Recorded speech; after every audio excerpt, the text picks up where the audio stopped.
so tired. Welcome to Cyclops is Waiting For Me, an X-Men animated recap podcast with Wolverine and the X-Men episode 16, Badlands. I'm Rod. I'm struggling. I love how you literally just finished your sentence and you didn't even have a beat in between it to start the episode. You're like, and here we go. Yeah.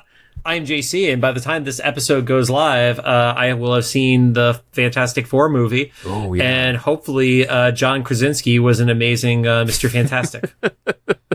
That would be the funniest misdirect in history if the entire time it was actually John Krasinski, but they had Pedro Pascal do all of this promo and then not be like the Mr. Fantastic of the movie, and he's only in it for like 6 minutes. Like, that would be the coolest thing ever that would piss off millions of people. The only thing that would be funnier than that is if they had Randall Park do all the promo. I mean, that's for the Office fans. It's true. Cyclops is Waiting For Me is our bi-weekly podcast series where we're going back and watching every single X-Men animated episode that we can find. This podcast started with the original 1992 X-Men the Animated Series, which was building up to the release of X-Men 97. And along the way, we've completed X-Men Evolution and launched our companion interview show, the Xavier Files. And now with X-Men 97 Season 2 not happening until 2026, please be early in 2026. We are dedicating all of this year to Wolverine and the X-Men. Some quick reminders. We're a recap show about a series that started over 15 years ago. There will be spoilers. If you don't want spoiled for you, pause the podcast, watch the episode, and come back. And we're currently not sponsored by or affiliated with Marvel Animation, Disney, or Disney Plus in any way. And don't forget to follow us on social media at Cyclops IWFM Pod on Instagram, Threads, Blue Sky, Facebook, and TikTok. No, sorry. I fixed it. I'm laughing in my head. I fixed it. It's about a myriad of things. I'm so delusional right now. Delusional Rod is the best Rod. Yeah, I'm running on fumes. Now on to the show. Today we're going to be talking about Season 1, Episode 16, titled Badlands. It aired on August 14th, 2009, and currently sits at a 7.7 star rating on IMDb. I really like this episode. As tired as I was, No? I liked it. This felt like... granted, the execution was definitely like TV animation and everything, but I appreciate the effort put into the writing of it. Like, I had some like genuine like. Granted, I don't read a lot of comics, as most people know, but the few times I did, and I like the excitement that I got from the good ones and stuff, like I felt that in this a couple times. I was like, ooh, okay. Also, I got screenshots. Like, this was a wild episode for like screen moments. I can't believe I caught them. Maybe it's the delusional Rod like noticing things. But I don't know, it was fun, especially the last one. But we'll be getting there. If you ever needed a hook, this was an organic one because it really is at the end, and it's crazy. Okay. So, I don't think I could think of an episode of this season or this series in particular where you have had like this much of like a visceral reaction. And I don't know if it's because you're crazy right now or it was that good. I thought it was a very good episode, but you're hardcore on this one. Well, one of the screenshots is because I know you would ask me to do it later. And then the other one is because it was crazy that it's there. And I want to figure out, someone smarter than me is going to figure out what it is and how it got left on there, let alone on Disney Plus. They're probably going to take it off after they hear this. But because I know someone at Disney is watching this, because every once in a while, not this show specifically, but every once in a while I run into someone in Disney and they tell me they see something on my social media. And I'm like, so you're aware of me in general. We're not sure if they watch this show specifically, but like, we're interesting here anyway. On the previously on, it's probably because of all the awful clips that we put up on Instagram Reels. They don't listen to the full episode, but they are like, oh, these assholes are at it again. The previously on is Xavier telling them to look for Trask and Master Mold. So we're like, okay, so this is gonna be a Master Mold Sentinel story, and then a random Polaris flashback, which is almost a spoiler. So now I am confident the only reason that Polaris was in that last episode was to make sure we knew who she was for this episode. Yeah. Other than that, it feels like, and then to kill Pyro. But other than that, it did not feel like she had a purpose in that last episode, other than they are putting these episodes out in an order and they're planting seeds with them. Yeah. That's the only reason she could have been there. Like, we have to put this like 20-second scene in to establish, the and it also makes sense that they infantilized her so much. In that to be the stark difference here. But yeah, like, so it was like random Polaris flashback. Okay, sure, whatever. But then and then at the scene later, like, oh yeah, that tease track. is the worst tease ever because the previously on ruined it. But then the actual show starts, and it's 20 years in the future. Xavier's running from Sentinels. I'm still getting used to Xavier just like not only being on foot, but just like being athletic. This whole show, he has his like mechanical braces on or whatever, so that's why he's able to do all this stuff. Which, quick side note, technology recently they have braces that I guess their charge is only like 1 hour or something like that, but they take a very challenging thing like running up a hill and stuff like that to being virtually effortless for people. So it's not the same as obviously helping somebody who cannot walk again yet, but that's like a thing. The only problem is it's not commercially available yet because like you have this big heavy ass thing that the charge only lasts for 1 hour. Yeah. But somebody brought that up like within the last week to me, and I instantly like it clicked when I saw Xavier running with his braces on. That's the thing. In 20 years from now. Yeah, and they're running from what I thought were Sentinels, and I guess they technically are, but they revealed to us a little bit later it's like different. So the first person I recognized was Bishop, saves Xavier by taking a blast for him. Before then, he is running with some of the other refugees from the camp that they escaped from. Hellion is the one who has the magnetic powers that are green. Oh, they're coded. magnetic. I couldn't figure out the whole show what that was. I thought it was just telekinetic. Yeah. And then the character most known because of Marvel vs. Capcom is Mara, who's there too.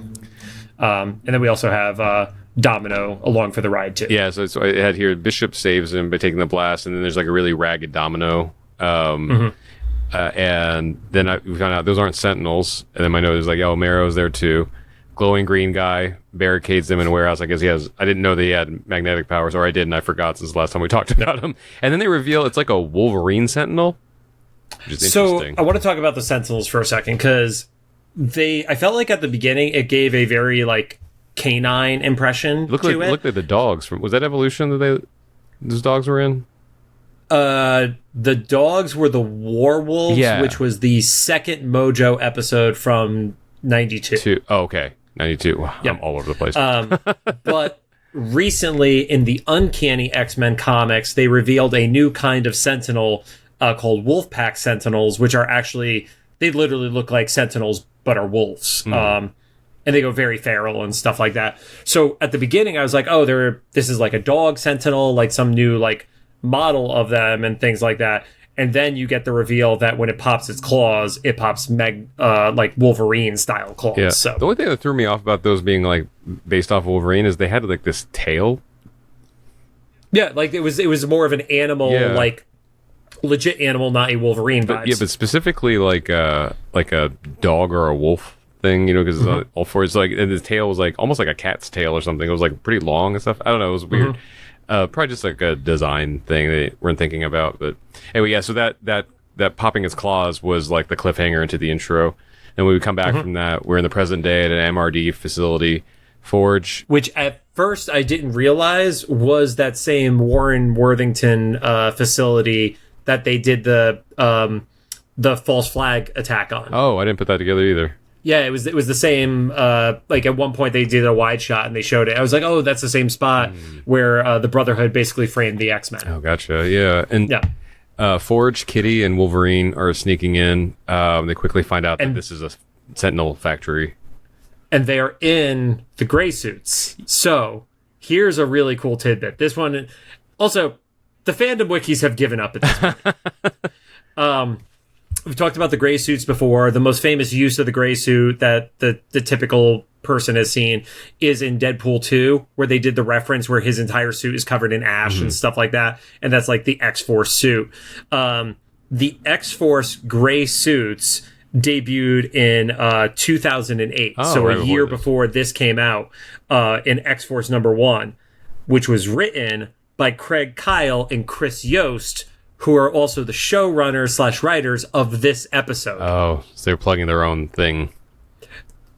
I mean, nobody was going from watching a cartoon to buying comic books. That whole myth has been dispelled at this point.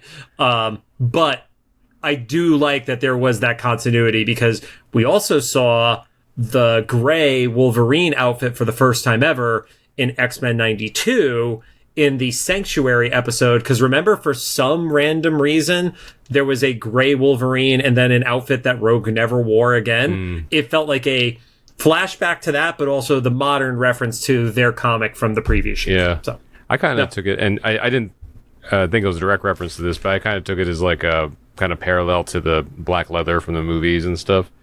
And this is the thing where, like, I hate the black leather, obviously, because of the movies and all that, but this is the one time like this makes sense. Like, the covert stuff is the time it makes sense to wear. I wish they would have done that in the movies, where they had the ridiculous outfits until they had to be like covert, and then that's when they bring out like black leather and stuff, because that makes sense. So yeah, so in this context, like, they're trying to sneak around a government facility. Yeah, you don't want to be in like neon yellow when you're running around. Yeah. And they do a pretty good job of it, because they really don't get seen until Wolverine starts attacking people. Like, they even pull a few like Batman Arkham Asylum like takedowns on people, like knock them out and then pull them into like a corner kind of thing. Gotcha. So yeah, I never played that game. I was going to say kind of like Metal Gear Solid, like a snake kind of thing. Yeah. The combat is just way better in Arkham. Gotcha. So, yeah. Yeah, and so and then I did notice really quick on the screen, because they find like this big like central hub.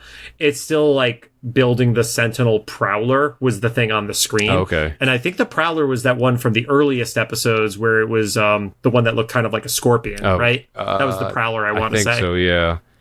So I was actually focusing on the next thing, where like Forge plugs in his little like Palm Pilot, basically, to download the stuff. iPad or the iPod. Yeah. And this is the first screenshot that's like less exciting, but I knew like you probably want to post. I screenshotted what's on the screen. I'm saying that to you right now. Oh, I didn't want you to reveal it until you got to the point. I was curious when you were like, what did he screenshot? Because I would care about it. Yeah, so this one, just because it's like, it had very specific text, and I was kind of wondering if it'd be like just gibberish or like another, like, I don't know, IKEA order or something. But this one is actually kind of interesting. Oh, shit. Yeah, it says the Master Mold is an immense Sentinel robot, at least 30 feet in height, which, like all Sentinels, is dedicated to the capture and destruction of superhuman. Wait, that's a... Yep, that language is not... yep, that's poor grammar. The original Master Mold was created by the Sentinel's inventor, and then a period. So it's like, it doesn't seem like it didn't have time to complete. That's just where the sentence ended, but that's... what was on there. It's also funny that would be in the computers, like at the factory, as like exposition. Yeah, the Wikipedia entry is in the computer, that it has its bio just in case. And then after that, whenever they cut back to the screen, it looks like it's just like a bunch of numbers and stuff. But that one thing happened so quickly, I was like, I wonder what that said. And now we have HD. Now, the next screenshot is going to be much funnier. But that one was like interesting. Okay, they made sure to put specific things on this screen. Okay, so Forge is downloading the database, which I guess they've upgraded from a single computer to now something that can be downloaded onto like an iPad or something. Or I guess iPads they either existed or were getting really close to existing about this time. 2009, I bought my first iPhone. So they didn't have iPads yet, but the concept, I guess, so it was like, it's like iPod, iPhone kind of thing. I feel like iPads were like probably early, but I don't know. Sometime April of 2010, so it was a year away. 2010s. Or actually, at this point, 9 months away. Oh wow. Okay, so real close. They were ahead of their time. Yep. And Wolverine takes on the guards while Forge continues to download whatever the database stuff is. And they have an interesting conversation really quick with because this is Goofy Forge, who doesn't know what's going on and is just following orders. And Kitty's like, well, we should take him out.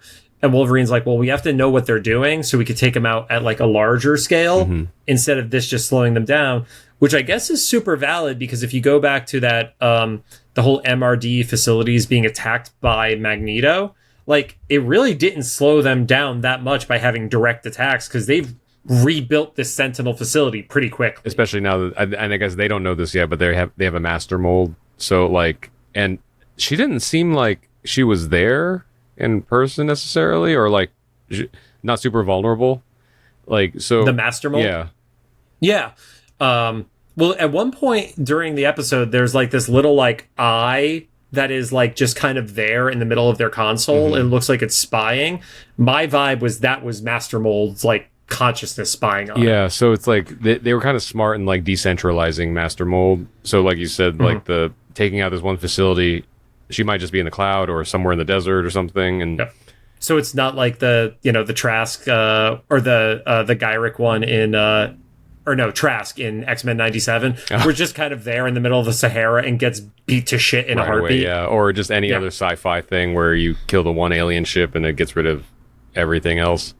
Yep. But yeah, also he's like, well, stuff is going to go bad. When it goes bad, you take Forge and you get out of here. Mm-hmm.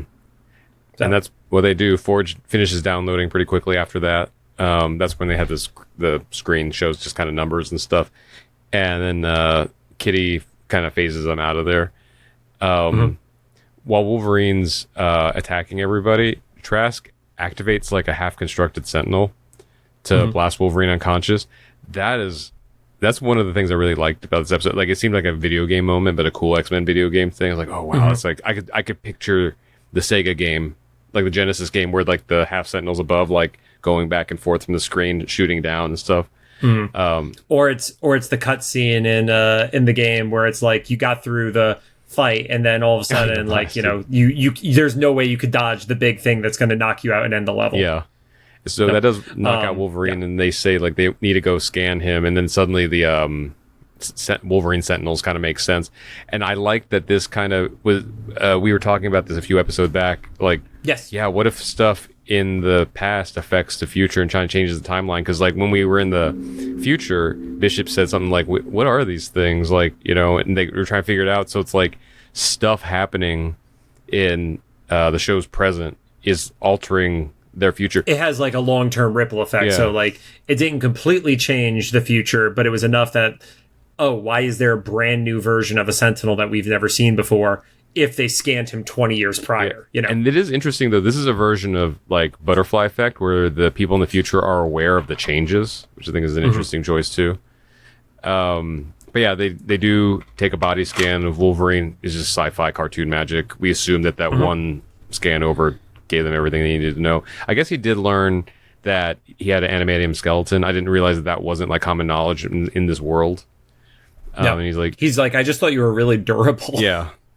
And then he's like, but then he also extrapolates that like, oh, I guess that's how you were able to survive the adamantium process is also from your healing factor. Yeah. Yep.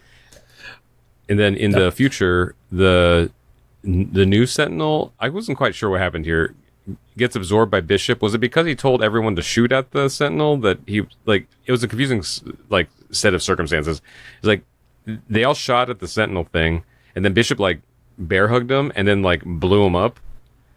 I think it was just whatever charge he had left, he just let it out as he was doing it. Got it. And then they're sitting there watching the thing. They're like, "What are these things?" And I think Xavier even says, "Like, did that look familiar to you?" And they're like, "Yeah, that's kind of strange." Yeah, doesn't that remind you of somebody? And then the Sentinel starts healing, kind of like Nimrod. Yeah, and they were like, "That certainly does." And then a shit ton more show up. So I guess this universe is not replaced. It's like it's not Nimrod, but it's kind of like that advanced Sentinel in this show. That it's like it follows basically at this point.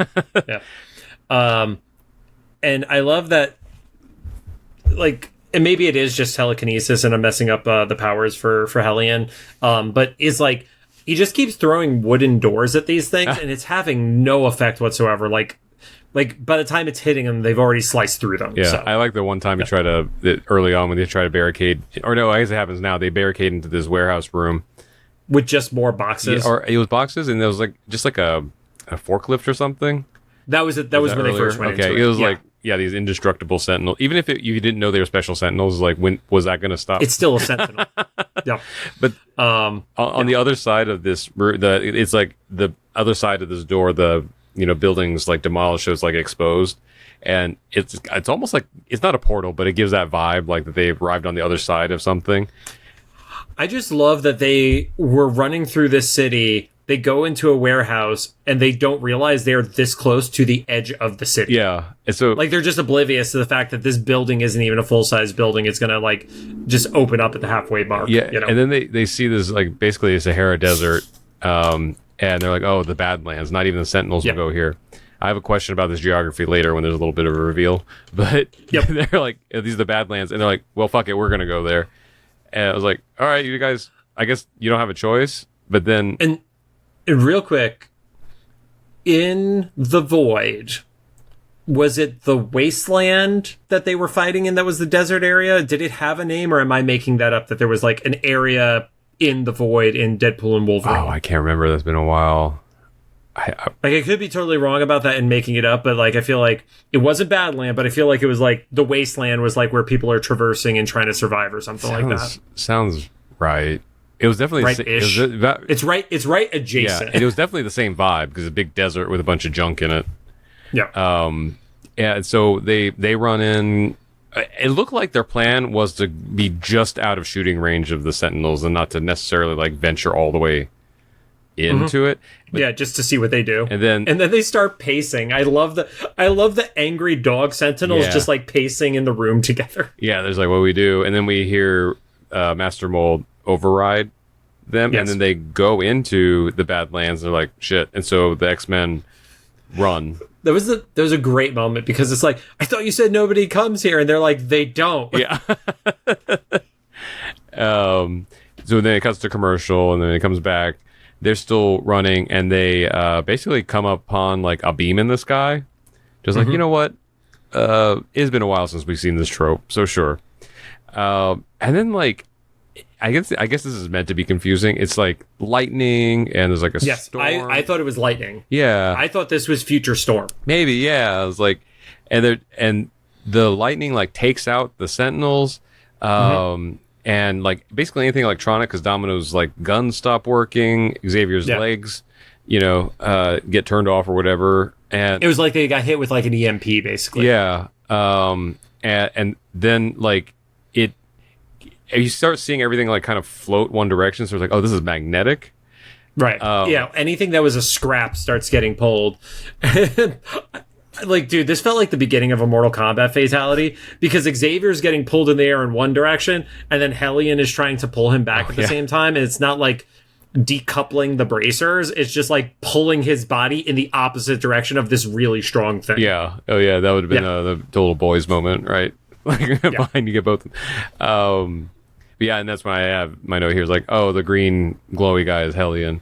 But yeah, and Xavier, I thought he was just going to lose his leg braces. That's what I thought too. I thought he was going to like hit the last minute save and be like, oh, we have to follow that thing. Yeah. I guess that's your solution for not having to have Xavier trek through the desert is you just have him get sucked across it. So, and he basically, because the way that it was portrayed, it just kind of seemed like an alien abduction. Because there's the beam in the sky, the electricity, the guy gets thrown up in the air. Then in the present, Forge and Kitty are quote unquote waiting for Wolverine, except Kitty's not waiting. So Forge even points that out. So it's funny. Kitty phases Forge into what we think is a room. We find out later it's like the back of a truck. Oh no! I knew instantly that was the back of a truck. Okay, she was like, there was something with the design that we've seen enough of it in this series that I was like, oh yeah, Beast has been in the back of one of these things. And she was like, stay here. I'm gonna go get Wolverine. And I was waiting for him to say like, I don't really have a choice because you like kind of phased me into a prison cell. And then she takes off, and then you see like two guards look through the back window of the thing. We're like, man, she didn't even like look up. No prep whatsoever, just completely reckless with Forge's life. And this is where they scan Wolverine. Okay, so I had two notes. They want to scan Wolverine before. This is where they actually scan Wolverine and find Animanium. And Kitty is phasing into the room to see what's happening, and at the same time, she sees that Forge has been arrested. It looked like she thinks he got himself in trouble, and she doesn't even realize. She was blaming him for that. She doesn't even realize that she had literally put him in harm's way. And he doesn't bring it up. He must be a nice guy. He's a total sub right now. He's just like taking the abuse, man. Like he is anti-conflict. Like it's just easier if I don't bring this up. Like that's totally his vibe. Yeah. So Kitty decides she's going to prioritize. She's going to try to. Something just exploded outside my window. I heard that. Okay. Normally it's my window that we're worried about shit exploding, but yeah, okay. I legit thought it was like a book fell off your shelf, but you don't really have books. So well, I haven't, but they're over here, and also that thing. It sounded like someone either like a transformer blew up or like someone set off a firework. I'm not sure. Yeah. Dope. Your neighborhood is becoming my neighborhood. Right. I also love that like I trained this cat, so I didn't train her. She just learned her behavior from me over the pandemic. She does not care. She's like, Ron, I feel like this is the bonus clip. It has nothing to do with the X-Men, but it's just your cat sleeping through explosions. yeah, really get focus on you. There you are. Yep, yawn. Perfect. Okay. On cue. That's a stunt cat. She's a good cat. Yeah, we're gonna scratch you on that for that one. Okay. Anyway, where was I? Then in the future Badlands, Xavier's hanging upside down. It's framed in a way that's supposed to be a surprise, but we've seen enough of this where we know it. And also, it's kind of funny that the previous episode started with Nightcrawler being upside down. Like, upside down is not a standard trope in this show, but it happens in like Twice. 2 back-to-back episodes with each other. So. And then I couldn't tell, because I was writing these notes in real time, like, it looked like it was either an island or an asteroid or something. Like, I didn't realize they were still in the same desert. Like, it looked like that they had moved to like a different like dimension or something.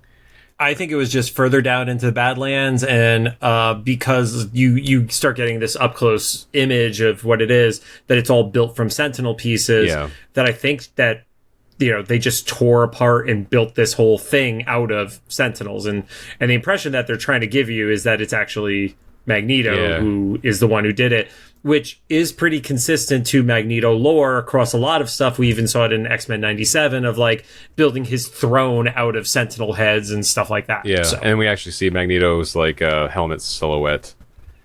With the cape too. Yeah, with the cape. Yep. But of course, like the second I saw that, I was like, God damn it, that's got to be Polaris, because there's no way that they would show that at the beginning unless they were not going to reveal Polaris in this episode. Especially the thing at the beginning that was also from last episode was specifically Magneto taking his helmet off. It was like a really weird gesture to talk to his daughter in that specific scene, because like he doesn't. Oh, in the flash, or in the Wanda moment and stuff like that. Yeah, absolutely. Yeah, so it's like, okay, because he's like taking his helmet off to talk to Polaris. At the moment, it was like, is it because he doesn't want to be intimidating to her? But it's like, what? I don't know. I guess it was just like to highlight his helmet can come off. I'm not sure.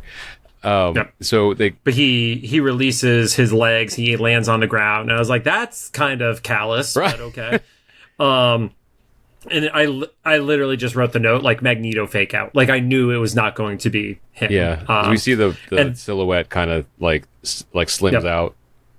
And then this is where in the modern era of streaming without commercial breaks, it doesn't work the same, because that was where they did the fake out, cut to commercial break, come right back, and it's the reveal that it's Lorna. Yeah. So, okay, and I legit wonder what that's going to be like in like another like 15 years. Like, is the commercial break from a narrative perspective even going to exist anymore at that point? Yeah, that's true. Because especially at this time, they like you said, you worked in TV at that time. Like, they knew where the breaks were going to be, so everything we planned around that. So the writers are probably writing for. Yeah, like, you wanted a hook to have people not click away during the commercials, because they didn't want to miss the reveal that comes back from that commercial. So then this is the second. That's why people were falling out of planes and planes were crashing and all that, all those other things. There was like, oh, the plane crashed. It didn't really crash that hard.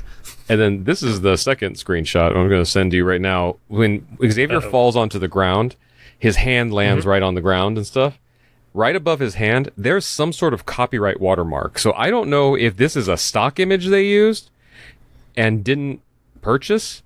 It's faint, but if you zoom in on it, you can see it's like copyright 2005, Maya something. Maya Yang admin sec www. There's like a website after it. Yeah, dude. I don't know what that is. That is 100% a copyright. And that's amazing, Ron. But why is it there, and why is it still on Disney Plus? It's so why is there an unlicensed clip in this TV show? Stephen Gordon was not the director of this episode, because I always look, because we're friendly with Stephen, and I just, especially with the references to Yost and Kyle at the beginning, I was like, oh, is this one of Stephen's episodes? It was not. I don't. Oh man, like of the things that like you just want to like ask people, but then it could be really awkward. Like, yeah, I'm just so curious. I kind of want to ask him about that at Comic-Con. What is this? Especially because this is something that was copyrighted 4 years before the show, right? So it's like, yeah. What? I don't understand though, like, because it's an animated show. So are there I don't do animation. So like maybe the texture. yeah, maybe there's like like not stock footage, but like stock backgrounds or something they use for. I don't know, like. Or is this from something else? Like, is it something from like a cell or some technology from the animation? I don't know. It's just a random thing because we're not used to seeing like a lot of animation errors in shows in this era because I feel like they got a lot better. Like there are very few animation errors like we saw with like miscolorings in other series and stuff like that. Because I feel like this is an era where like a lot more digital stuff was happening, right? I wouldn't be surprised if we found out this was just digital altogether. It was like a digital background that they just used their own animation style. Yeah, but the WWW just like threw me. I mean, everything else was kind of funny because I was sitting dude. there. How the fuck did you see that? Well, because like I have it like a few feet from my face, and like until I literally pull it up that close. All right, Rob. Well, we know it has to be this is the clip. in the. Holy crap, that's wild, dude. Yeah, it was. How did you spot that? So like I watch on this TV that is like it's like a bigger than a computer monitor, but it's like pretty close. Yeah. And once again, I was like hallucinating because I was just like trying to get through the episode to make sure I like know what's going on. And I'm like looking up like, was there text on the screen? So I like rewind and I just pause. I'm like, there is text on the screen. And so I take a picture. I'm like, what in the... Why is that there? Anyway, so that's the wild one. I don't know why it's there. If anybody has any theories that are better at animation than us, I mean, I guess we know people in animation. We could ask them, like, what would this be? Yeah. But anyway, yeah. So that's unrelated to the story. Wild thing. If I'm sober enough and remember, I'll ask Steven at Comic-Con about it. He's like, we don't talk about this. Quick note about. I forgot to mention it earlier in the recording, which last week we were talking about the guys from the Uncanny Experience. Co-presenting the cosplay meetup with us, which at time of this posting it happened, and I'm sure it was fantastic, and thank you for everybody attending. But there was a group cosplay at the Uncanny Experience, and they were the Bayville. What were their names? Oh my god, the girl group. The Sirens? Bayville Sirens. Yeah. Oh, that's awesome. Yeah, and they did all as a group grab a picture with Stephen Gordon too, or Stephen E. Gordon too. Yeah, that's amazing. Yeah, So when this post, like a couple weeks back, I would have posted my interview with the singer of Gem and Holograms, and she mentioned GemCon, which I didn't know existed until Hasbro told me. And the way they were describing it sounded a lot like the Uncanny Experience. It's like a more intimate convention, but very dedicated. It's been happening for decades. I guess the Uncanny Experience is newer. Awesome. But this was their junior year. I think this was their third year doing it. I think Britta said that GemCon has been happening since like 2000 or something. But she's like, it's the same, like not super small, but like, you know, same, like not Comic-Con or Anime Expo. Like, not the big like massive conventions, but it's more of the like the super fans get to go and experience it. Everybody knows each other. Yeah, because I would have gone to Uncanny this year, especially like my job stuff was in a much better place and everything like that. But sadly, it happened in July this year, so I could not make it because I cannot do one vacation, come back, and then immediately go to San Diego, because that's where my job will not have it be my job anymore. So, all that is to say, we go back and you get the Lorna reveal, Magneto's dead, and she, now in this continuity, it is the first time she has used the name Polaris, apparently. Okay. So, yeah, so she almost kills Xavier.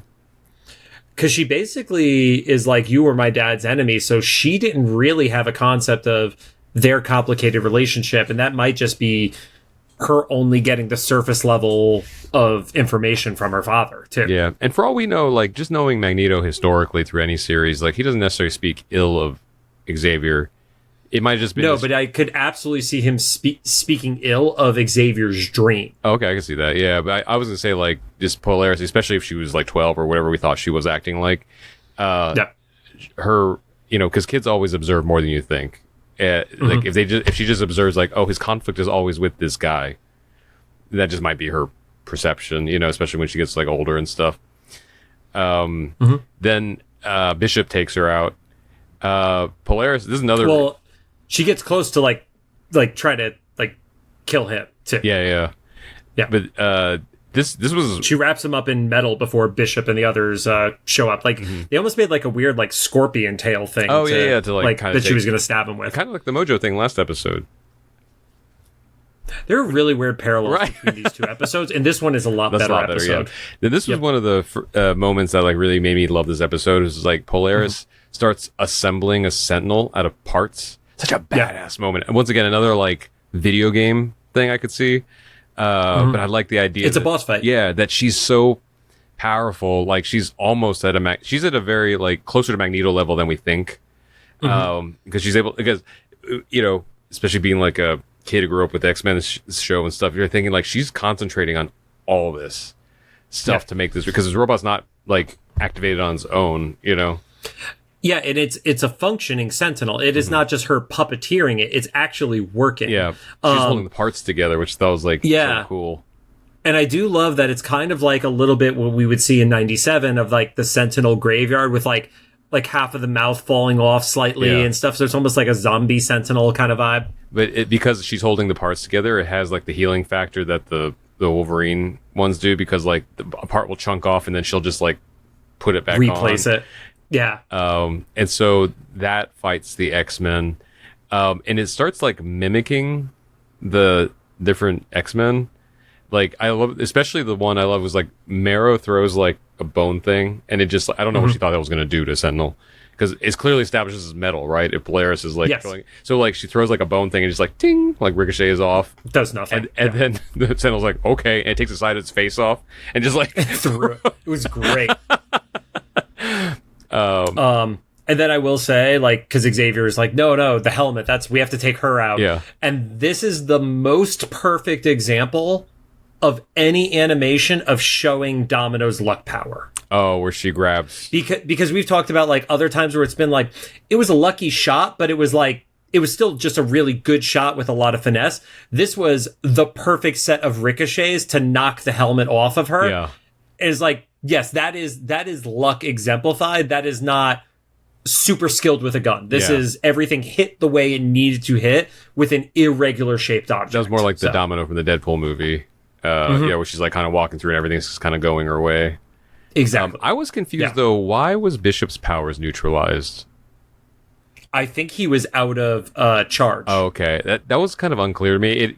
Because of how everything else was working, like the Sentinels like mimicking the different mutants and stuff. All of a sudden, Bishop like just lost his power. Like, wait, what happened there? I think it was because basically he had gotten almost everything out with like their previous battle, and he hadn't been shot with anything. So if Bishop isn't getting shot with the kinetic energy, he doesn't have anything to shoot back. Gotcha. Okay. No. So then, the helmet gets taken off of Polaris, and then Xavier takes control of her to like stop the Sentinel. But then we see like he does his like kind of invasive therapy thing. Dude, the second they showed Genosha, I was like, and trauma. This is trauma right now. We're going to experience the worst shit because we're X-Men fans and we know nothing good ever happens on Genosha. What is wild is, like, I think it was 97 that really fucked me up with Genosha, because, like, once again, like, I didn't read the comics and stuff. So, like, only thing I knew... Yeah, you didn't ever read the Mutant Massacre of Genosha. No. That we all read in like that Grant Morrison. So it's kind of similar to the Mojo stories kind of being a trope through different X-Men series. Is like, I remember seeing Genosha in the first one. The Slave Island thing was like, it was disturbing, but like it kind of... But it wasn't this level of fuck. Yeah, it wasn't like just, you know, a genocide. Like, and then X-Men 97 happened and they just straight up did it. And then this one happened. And this is another reason I love this episode, is like revealing that the Badlands was Genosha. It's like, oh man, that's like the one that's like cool. Like with a few comics that I read, it was like that moment. Like, it's terrible, but that's like such a cool reveal. I don't know how it's there because desert, but it was an island. See, I didn't know if it was actually Genosha. Oh, okay. So I could totally see from how it's shown that was it, but I didn't get that same vibe off of it. It could be ambiguous. But I mean, for me, the moment that was like the trauma is you start to see some of the people that we know from the story is like Squid Kid and his mom, who Squid Kid also died in 97 Genosha. Yeah. And then you see like this couple next to Dazzler, because we saw Dazzler in that Welcome to Genosha episode performing and stuff like that. So it was just like, at the very least, whether or not you knew them, like you had recognizable faces of like the people who are dying.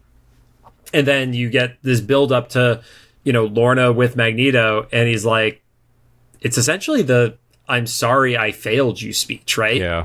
Because everything that's happening right now, it's like, I was trying to shelter you from this ever being your world. Like, it feels like she never saw the hatred that mutants got on the mainland because Genosha was the special paradise that she was, in this little safe bubble on. So that probably lends more to, like, she probably is pretty young then. Yeah, because I don't know how he would have been able to keep her away from that unless, maybe she's like 14 and she was a late bloomer for getting her powers or something like that. But like, yeah, I don't know if she's written younger or she actually is that young. It's really hard to tell with this animation style because Kitty could be 13 or 22 in this. I don't know how old she is. Yeah. I think she's 18. They established that at one point in an episode, but I could see her being either age group. Yeah. So. And then Magneto tells Polaris, like, go to the deepest sub-level. I'm like, why doesn't everybody go there? But because it's already burning is the guess, problem. Yeah. And so he gives his helmet and his cape to Lorna, which I guess to him, like, that's the mantle. I thought it was just the helmet, but I guess the cape is... I'm not very much like a fashion person, but even I was kind of pissed off at how clashing those colors were. That Polaris' whole thing was green and all his stuff was purple and red, and it was like, this is wild. Like, So I was literally looking this up to send to you. Recently, they have had a upgrade to Polaris, or a revision of Polaris's outfit, where she's literally wearing a green Magneto helmet. Oh, green. Okay, yeah. See, that makes more sense. But like, her running around with the, I don't know. Like, that's what the vibe of this was. And I guess it's because this is like the girl cosplaying as her father, as opposed to being a fully fleshed out, powerful mutant also kind of scenario. This makes me believe more that she's sisters with Wanda, because it's kind of like half crown, half helmet thing, and the green and the red and this Christmas colors. I'm just putting that together. Anyway, so and then he like opens up the floor and like drops her, I guess, into whatever pit thing's going, like, to protect her, and then she reemerges to the thing. That's where I thought that was the Badlands, because it was drawn the same way. It was drawn the same way, because for a quick second, I thought that was her reemerging from Xavier's control. So I could totally see that from the animation perspective. But yeah, it was essentially like Xavier now understands what broke her the way that it did. So Xavier tells her he's working on something. Granted, time travel is kind of a crazy concept to bring up to someone just willy-nilly, but we are in a world where there's like sentinels and, mutants and stuff. I kind of like the not like the real world version of me would have been like, just tell her it's time travel. But I guess I know for the conflict of the story, he's not doing that because like we need to keep the story going. But like, she's like, what are you going to do is going to bring him back? He's like, literal time travel. Like, yeah, because he's basically like, we're all going to be free. I'm going to undo all the things that happen. And she doesn't believe him. Like, yeah, rightfully as so. she shouldn't. Yeah, because he didn't bring up the time travel. And then she even mentions like, the dream of her father died with him, and Xavier's like, you got to let us go. Like, we can still try to fix this. And I kind of got the vibe she was just like resigned to, there's nothing she could do to Xavier that even matters. Yeah. So I'm going to let you go because I'm just not a straight up evil person. And you kind of just brought back the shit that made me fall into this whole kind of thing. Yeah, she just wants to be in her Sentinel graveyard in peace.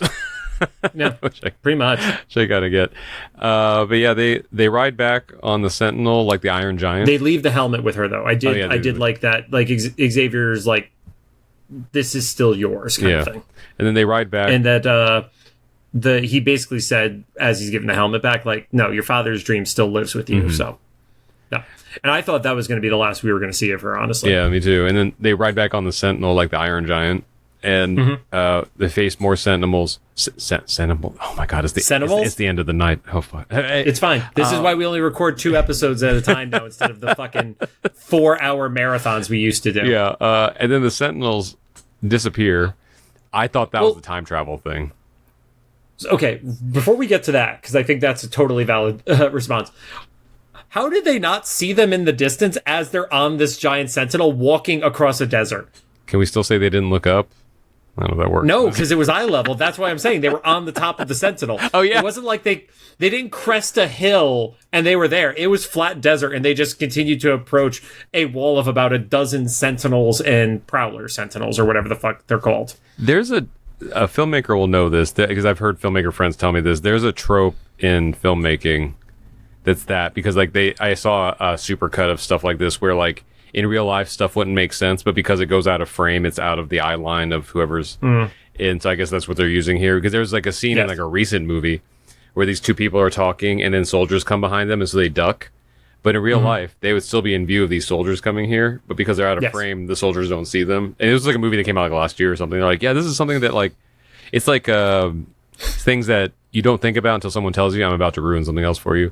Like, there's no headrests in cars and movies because of filming stuff. Yep, because otherwise when somebody turns their head to talk to somebody, it would be blocked. Yeah, it just looks better. And we just are... Oh, don't worry. Instagram Reels ruined it for me a while ago. Yeah, it's been so ingrained in our heads in movies, we don't even think twice about it. Like that, yeah. So it's like stuff like that. So I guess what they're doing here, I don't know. But yeah, the sentinels start disappearing, and so you thought that was like one of the ripples in time kind of thing doing it? Yeah, like the time, like it's like the Back to the Future thing, right? Where Marty is like fading away, but then it's like, oh, it's just Polaris. But that's kind of cool too, though. Maybe it was a purposeful fake out. Yeah, I liked how the Sentinels basically were like, okay, we've probably tested this and we've probably ruined about 40 Sentinels, and we just found the consistent spot. And it's kind of like the raptors in Jurassic Park where they would test the fences to see if it would like zap them or not to find weak spots. I feel like they threw a few of the like older Sentinels at the spot. Yeah. It's like, where does he blow up? Okay. And then they find the next oldest one and they step back like 4 more feet and they're like, where does he blow up? And they're like, all right, this is our line. This is our safe. This is our safe zone. The ponds. Yeah. That's funny. Yeah. And then back at the mansion, we see. Sorry. Before that. So Lorna does her thing, doesn't say a word, flies off. And Bishop is like, she should come with us. She would be useful. And I'd love that Xavier is like, no, Magneto knew she was she should only see the dream and not the war.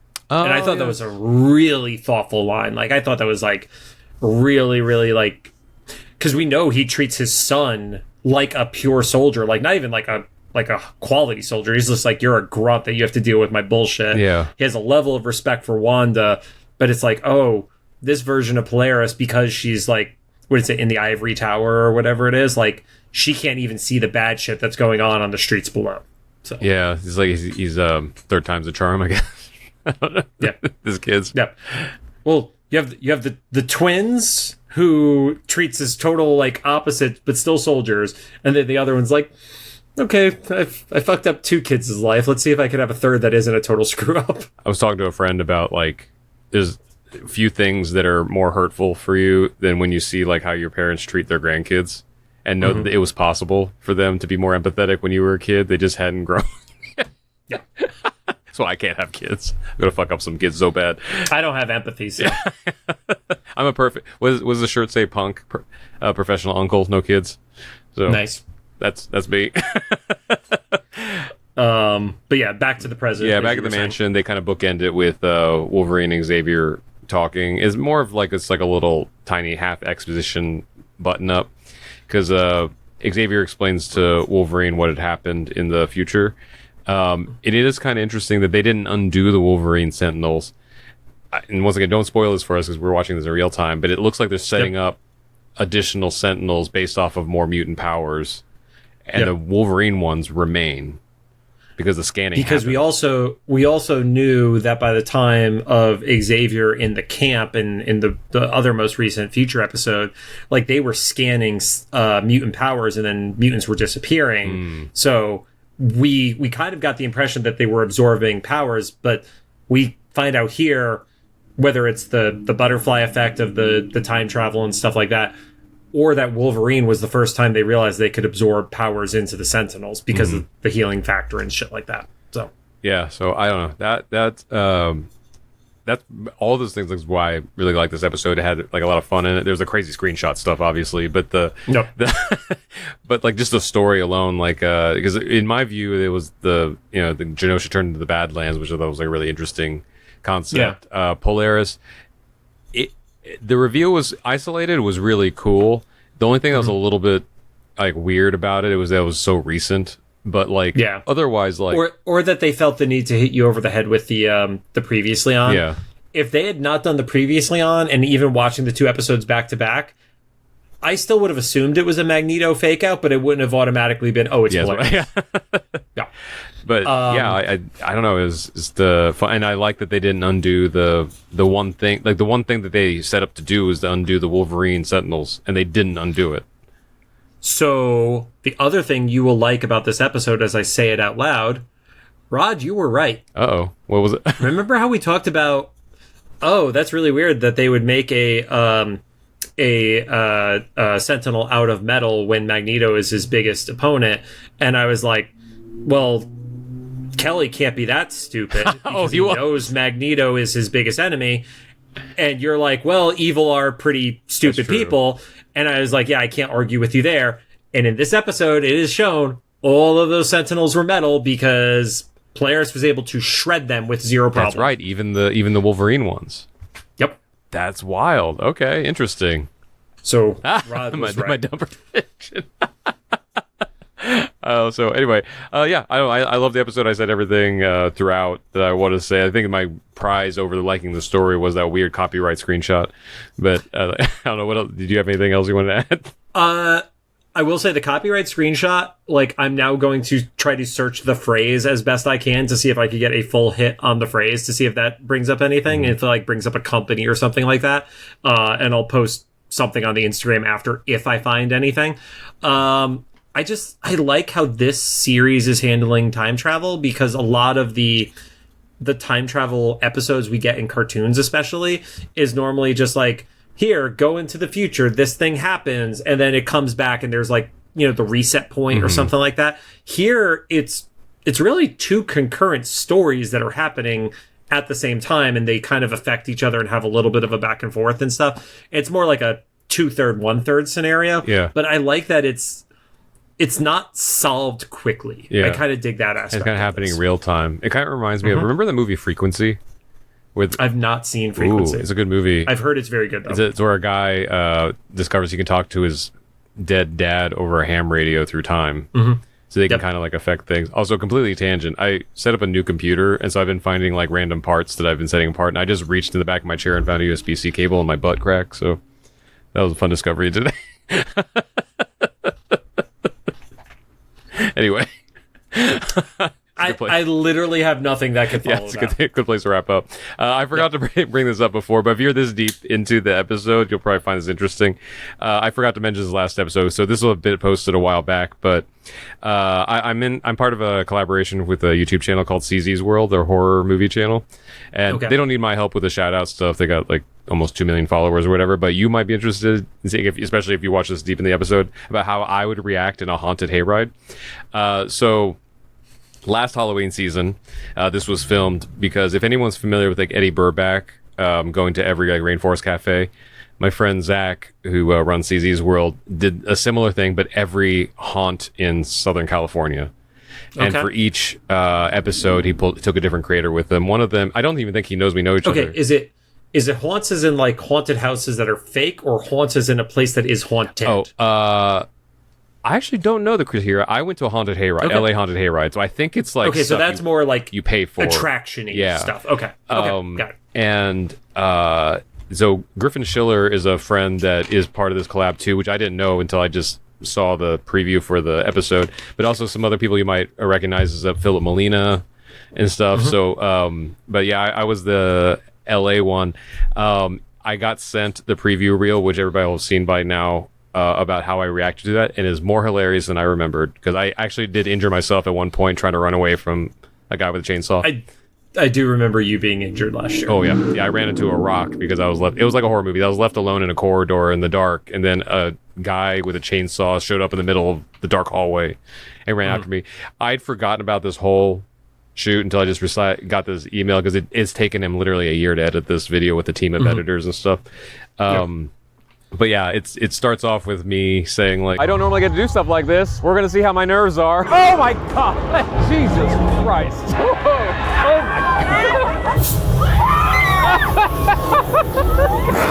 my god! I think I've told you this before. I don't know if I've ever said it on camera. If I ever go through any of the like haunted attractions, I have to have my hands in my pockets because my fight or flight reaction is not that I'm going to win in a fight, but I'm gonna swing. Yeah. And like I've walked through, like we've done Playlist Live, and they had like a little like mini haunted like Halloween Horror Night thing, even though it was the middle of like June or May when that happened.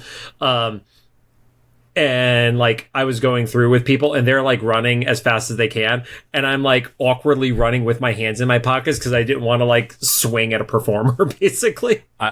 Same. The only thing that saved me in this case was not only was there a cameraman filming us, but I was also given a camera to hold myself, to film myself. Oh, so you had responsibility. So my hand was already taken. I'm not going to say I don't remember the night very well because it all happened so fast and I was so scared, but like I wouldn't be surprised if there's some shots of me swinging at the actors with the camera. That might have happened. Like it's a baseball bat. Maybe. I'm already holding out like this anyway, you know. Yeah. I'm supposed to get my face. I can't guarantee that I didn't, you know, it's already out there. Anyway, so I just picture you being like, back, Dean, back. Not even that, just But yeah, look out for that because it's posting 2 days after we're recording this. So by the time you see this episode, that video It'll be on your feed. Will have been out for a couple weeks already. But that's CZ's World. You'll check it. It's called Every Haunt in Southern California. And to make it easier, I will make sure it is in the description of the episode. Again, not because they need our help promoting it, because they are way bigger than we are, but we want to make it easier for you guys if you want to check out the other dumb shit we do. Just see me freak out and everything. So anyway, perfect. Well, thanks for joining us. If you have any thoughts, make sure to drop them into the comments for either the YouTube upload or official Instagram post about this episode. If you like what you heard, we'd appreciate a rating on the podcast app you're choosing. You can find us on Apple Podcasts, iHeartRadio, Amazon Music, Spotify, YouTube Podcasts, and CastBox. I'm spent.